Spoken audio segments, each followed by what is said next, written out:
Hello guys, IPL தொடர் 2024 நேற்றைய போட்டியில் பார்த்தீங்கன்னா மும்பை இந்தியன்ஸ் மற்றும் எல்எஸ்டி அணிகள் மோதின.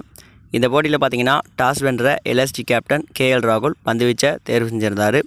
முதலாவதாக களம் கண்ட மும்பை இந்தியன்ஸ் அணி நிர்ணயிக்கப்பட்ட 20 ஓவர்களில் 144 ரன்களை குவிச்சிருந்தாங்க. அதிகபட்சமாக நிகேல் வெதரா 46 ரன்களிலும் டிம் டேவிட் 35 ரன்களையும் விளாசியிருந்தாங்க. லக்னோ அணி தரப்பிலிருந்து அதிகபட்சமாக மோஷின் கான் 2 விக்கெட்டுகளை கைப்பற்றியிருந்தார்.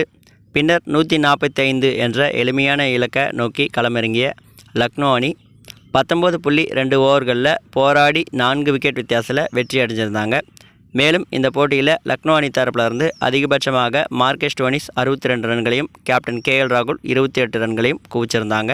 மும்பை அணி தரப்பிலிருந்து அதிகபட்சமாக கேப்டன் ஹார்திக் பாண்டியா 2 விக்கெட்டுகளை கைப்பற்றியிருந்தார். மேலும் இந்த போட்டிக்கான ஆட்ட நாயகனாக மார்க்கஸ் ஸ்டோனிஸ் தேர்ந்தெடுக்கப்பட்டிருந்தார். அது மட்டும் இல்லாமல் இந்த வெற்றியின் மூலமாக லக்னோ அணி தற்போது 3வது இடத்துக்கு முன்னேறியிருக்காங்க.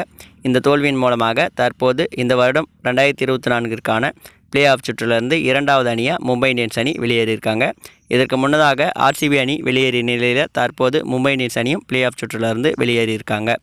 அது மட்டும் இல்லாமல் இனி வரும் போட்டிகளில் மும்பை இந்தியன்ஸ் அணியும் ஆர்சிபி அணியும் வெற்றி பெறும் பட்சத்தில் முதல் 4 இடங்களுக்கான போட்டியில் மாற்றங்கள் ஏற்பட பெரிதும் வாய்ப்புள்ளது. குறிப்பாக பார்த்தீங்கன்னா மும்பை இந்தியன்ஸ் அணிக்கு எதிராக நடைபெறும் 4 போட்டிகளுமே பிளாக் பஸ்டர் ஹிட்டாக அமைவதற்கான வாய்ப்புகள் பெரிதுமாக உள்ளது. காரணம் பார்த்தீங்கன்னா மும்பை இந்தியன்ஸ் அணி அடுத்தடுத்த 2 போட்டிகளில் தற்போது கேகேஆர் அணியை சந்திக்க போகிறாங்க. ஐபிஎல் வரலாற்றிலேயே மும்பை இந்தியன்ஸ் அணி அதிக வெற்றிகளை பதிவு செய்த சாதனையை கேகேஆர் அணியோடு தான் பண்ணியிருக்காங்க. தற்போது பார்த்திங்கன்னா கேகேஆர் அணி பாயிண்ட்ஸ் டேபிளில் 2வது இடம் பிடிச்சிருக்காங்க. இது பார்த்திங்கன்னா கேகேஆர் அணிக்கு மிகப்பெரிய பாதிப்பை ஏற்படுத்தக்கூடும்னு தற்போது பார்க்கப்படுகிறது. அது மட்டும் இல்லாமல் அடுத்ததாக சன்ரைஸ் அணியோட மோதுறாங்க. அவங்க பார்த்திங்கன்னா தற்போது பாயிண்ட்ஸ் டேபிளில் 5வது இடம் பிடிச்சிருக்காங்க. மேலும் மும்பை அணி தங்களுடைய கடைசி போட்டியில் லக்னோ அணியை எதிர்கொள்கிறாங்க.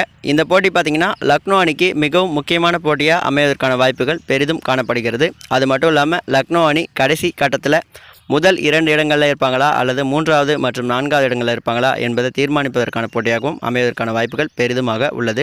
மேலும் சென்னை அணி ரசிகர்களுக்கு இருக்கிற மிகப்பெரிய ஆறுதல் என்னன்னு பார்த்தீங்கன்னா தற்போது எஞ்சியிருக்கும் அனைத்து போட்டிகளிலுமே சென்னை அணி வெற்றி பெற வேண்டிய நிலையில் மும்பை அணியோட இன்னொரு போட்டி இல்லாது சென்னை அணிக்கு மிகப்பெரிய பலமாக தற்போது பார்க்கப்படுகிறது. மட்டும் இல்லாமல் மும்பை அணிக்கு எஞ்சியிருக்கிற 4 போட்டிகளில் 3 போட்டிகள் மும்பை வான்கடை மைதானத்தில் நடைபெறுவது மிகப்பெரிய பலமாக பார்க்கப்படுகிறது.